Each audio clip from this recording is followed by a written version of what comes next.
उपवन जंगल में शेर का राज चलता था। शेर इतना क्रूर और घमंडी था कि उसकी दहशत से पूरा जंगल कांपता रहता था। जानवर केवल शेर से ही नहीं, बल्कि उसकी परछाई से भी डरते थे। किसी में हिम्मत नहीं थी कि बिना डर के पानी पी सके या खुले मन से कहीं घूम फिर सके।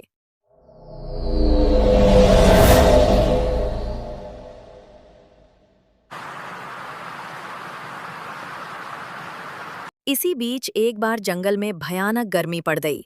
सूरज आग बरसाने लगा, हवा भी तपने लगी। जंगल की छोटी बड़ी झीलें सूखने लगीं और नदियों का पानी धीरे धीरे खत्म होने लगा। पेड़ पौधे मुरझा गए और जानवर प्यास से बेहाल हो गए। अब हालत ये हो गई कि जानवरों को अपनी जान जोखिम में डालकर जंगल से बहुत दूर जाकर पानी की तलाश करनी पड़ती थी। हर कदम पर उन्हें शेर का डर सताता रहता था, लेकिन प्यास बुझाने के लिए उन्हें ये खतरा उठाना ही पड़ता था। हाथी भाई, पहले मुझे पानी पीने दीजिए, मेरी हालत बहुत खराब है। हाँ, पी लो। आज तो मेरी सूंड भी सूख गई। अगर देर हो गई तो मैं यहीं गिर जाऊंगा। हाँ, पानी भी आज बहुत कम है।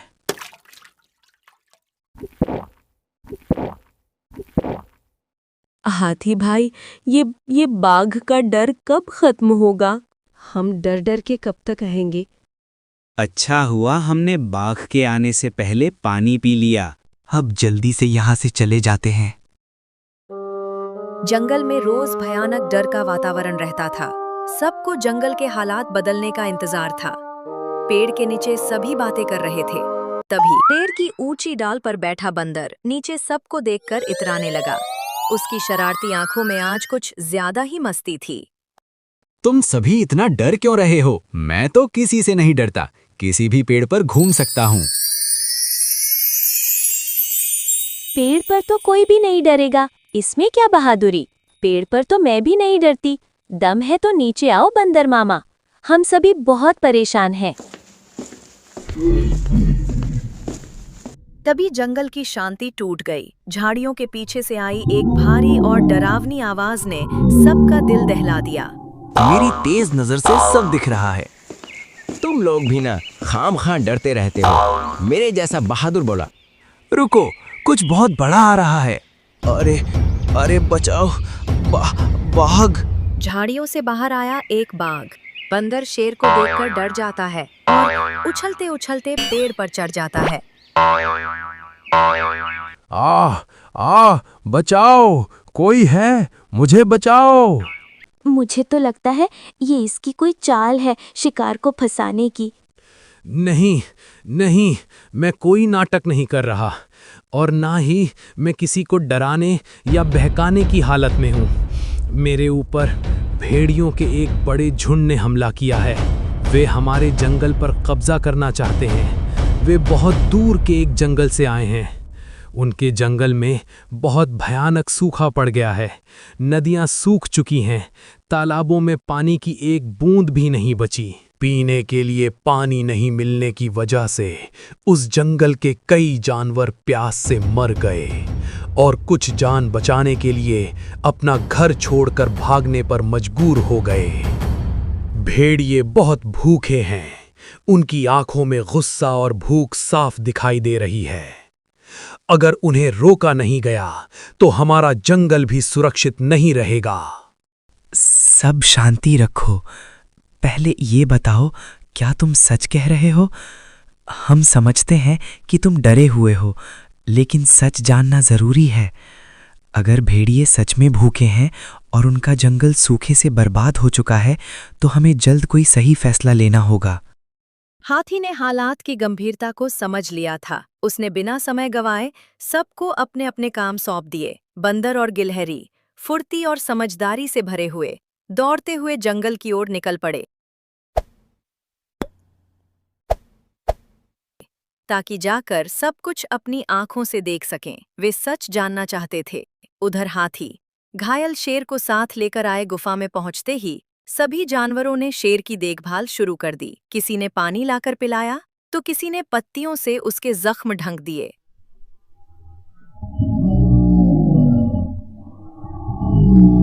ओ नहीं, मतलब शेर सही कह रहा था, प्यास से मरना कितना भयानक होता है।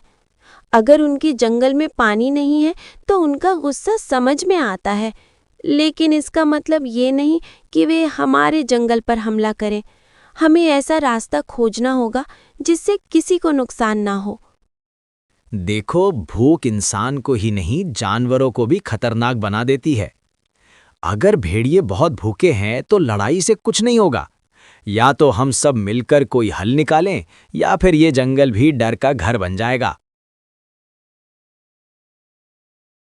बंदर और गिलहरी जल्दी से सारी बातें हाथी को बता देते हैं।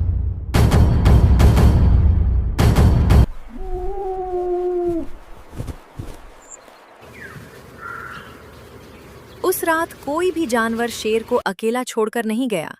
सब उसकी गुफा के आसपास ही रुके। कोई पहरा देता रहा तो कोई चुपचाप उसके पास बैठा रहा। पूरे जंगल में एक अनोखी शांति फैल गई। उस रात शेर को सभी ने ये साबित कर दिया कि सच्ची ताकत शक्ति में नहीं, बल्कि एक दूसरे की देखभाल और दया में होती है। आज तक मैंने अपनी ताकत के घमंड में इन सब के साथ गलत किया, फिर भी इन्हीं ने मेरी जान बचाई। अब जंगल के राजा होने के नाते मुझे अपनी प्रजा की रक्षा करनी ही होगी।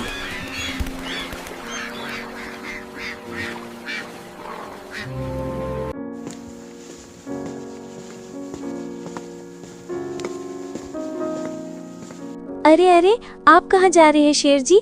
आपके घाव अभी तक भरे नहीं हैं। हाँ, आपको अभी आराम करना चाहिए। जो राजा आराम करता रहे वो सच्चा राजा नहीं कहलाता। तुम सबको अब चिंता करने की कोई ज़रूरत नहीं है। मैं यहाँ हूँ और मैं सभी भेड़ियों से अपने जंगल की रक्षा करूँगा। मैं मानता हूँ मुझसे बड़ी भूल हुई है। अपनी ताकत पर घमंड करके मैंने अपने ही जंगल को दर्द दिया, लेकिन आज मैं वादा करता हूँ मैं अपनी हर गलती को सुधारने की कोशिश करूँगा। अब ये जंगल डर से नहीं, भरोसे से चलेगा और मैं सिर्फ राजा नहीं, सबका रक्षक बनूंगा। चलो मेरे साथ।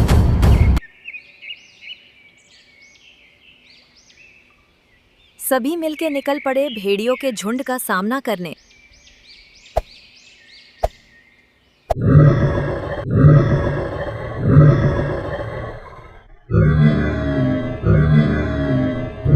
तुम लोगों को क्या लगा कि इस जंगल का शेर कमजोर है? ताकत और एकता क्या होती है मैं आज तुम सबको दिखाऊंगा। हाँ, मैं जख्मी हूं लेकिन कमजोर नहीं। अगर मेरे जंगल के किसी भी जानवर को आंच भी आई। नहीं, नहीं, कृपया हमें माफ कर दीजिए महाराज। मेरे बच्चे को छोड़ दीजिए। वो अभी बहुत छोटा है, उसे कुछ भी समझ नहीं आता। हम लड़ने नहीं आए थे, न किसी को चोट पहुंचाने का इरादा था। हमारे जंगल में पानी खत्म हो चुका है, नदियां सूख गई हैं, भूख ने हमारे बच्चों को तोड़ दिया है। इसी मजबूरी में हमसे ये भयानक गलती हो गई।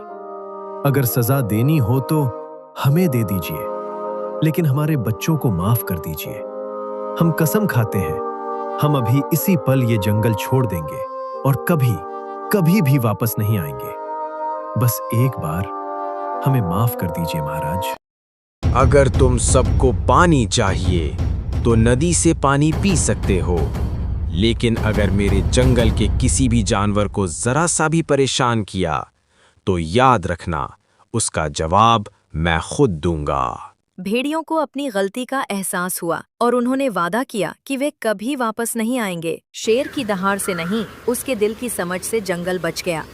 शेर ने सिखाया कि ताकत का सही मतलब लड़ाई नहीं, बल्कि एक दूसरे को समझना और बचाना है। उस दिन जंगल में फिर से शांति लौटी और सभी जानवरों ने मिलकर एकता का नया रास्ता चुना।